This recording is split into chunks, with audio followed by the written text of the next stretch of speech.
Dr. Jairam Varadaraj, Managing Director, ELGi Equipments Limited, receiving the award.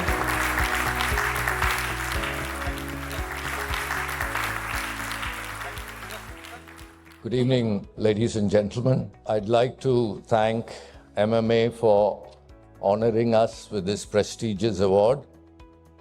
I have 2,000 colleagues in the company who every day push the envelope, and their collective work is manifested in this award.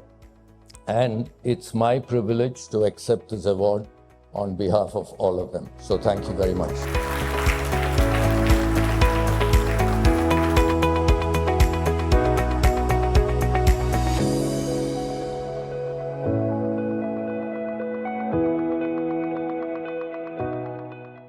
Thanks to MMA Madras Management Association for honoring us. Today I will talk about some of the aspects of managerial excellence at ELGi.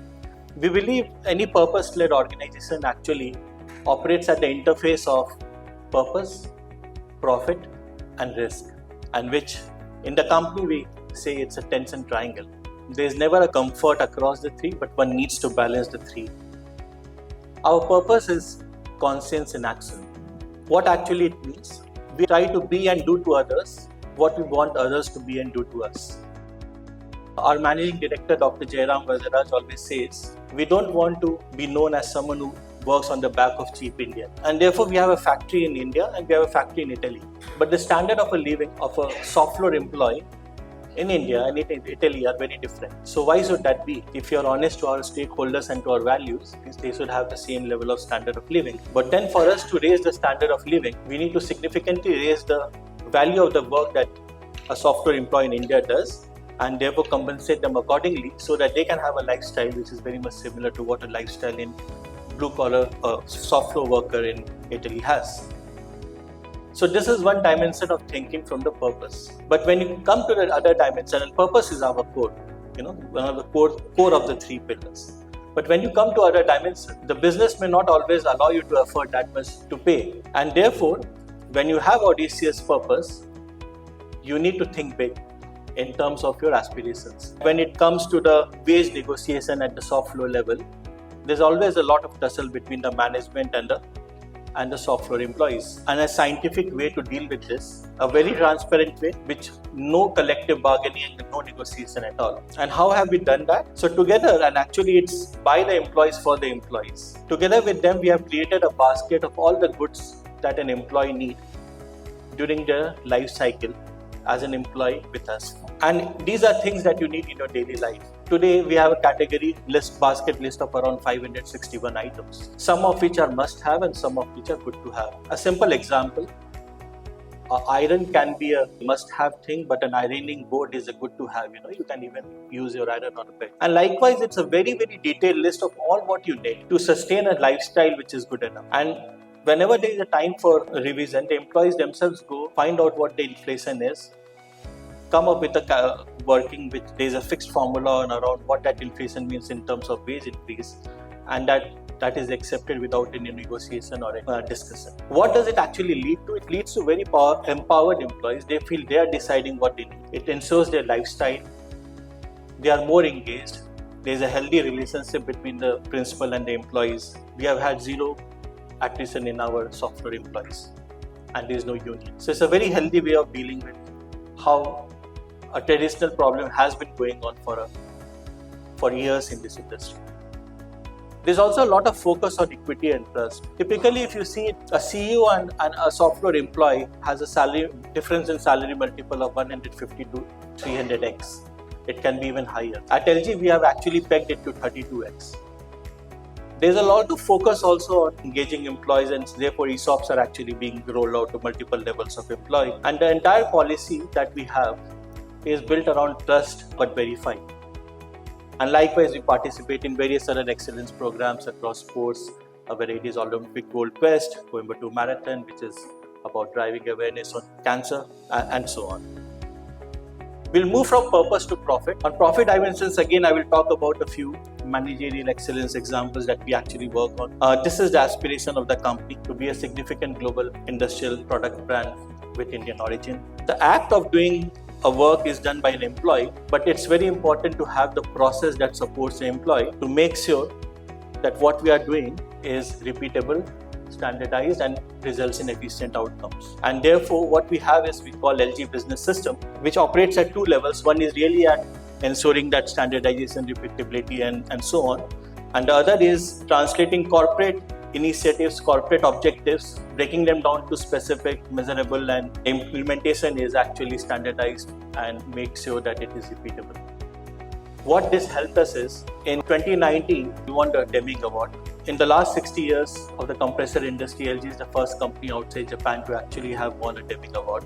And today, out of 271 organizations, we are one of them who has a Deming Award. Now, Deming is just a milestone. And likewise, we have done work on backward integration of motors, accessories, foundries, pressure vessels, air center plants, and so on. So why have we been doing this? When as a company, we went into international market, we were not known brand. So when we actually do all this, try to control a significant part of our supply chain and therefore the quality that supply chain brings to me. We are ready to put the money in where the mouth is, and we went to US and said we will offer a lifetime guarantee on our air. These guys have something, otherwise they would not be committing warranty, otherwise they will fall in their own pit. And that created a compelling value proposition for us to create an initial push and spark that we saw in the market when we went to overseas. And that's why all these initiatives become quite critical, because somewhere they all result in the overall market share that we have outside India and even in India. Beyond people and processes, of course, innovation is another major area where we have excelled in. We were the first one to launch oil-free water-injected screw compressors, which gives 100% oil-free air. Last year, we launched and patented our demand match technology, which is a breakthrough innovation. What it actually does in the very simple words is it gives you a fixed speed compressor with a variable speed performance. We also do a lot of innovation in terms of our own machine building capabilities. So our milling machines, grinding machines, deburring machines are all made in-house. What it gives us is better throughput, lower cost, and also lesser lead time, because there's a big lead time if you want to buy these machines from outside world. Lastly, I will come down to risk. So the conscience and action is again a foundation of ELGi's risk culture, and I will want, rather than words here, I will want to give some examples on where risk actually came and how did we deal with it. So in April 2020, during the COVID time, there was a significant impact on overall business in terms of profitability, revenue, and so on. But the company decided not to take any hard stand. We neither cut any jobs nor we cut any salary. But there was a risk of living the purpose.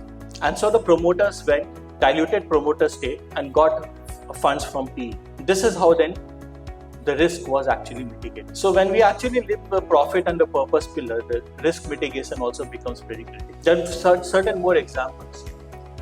Castings become a very critical to the quality of the compressor. So even when we didn't had enough casting requirement, we went ahead and set our own foundry, and that foundry operated at 30% utilization for a long time, which is very suboptimal. But we did that because we knew that our stakeholder needs a commitment on quality, and we can't be not investing in a foundry and not be taking control of the quality that it offers. Over time, of course, with our own innovation and our own volume increase, we were able to increase the capacity utilization, but that's one step we took. Likewise, we used to get motors supplied by global suppliers from China.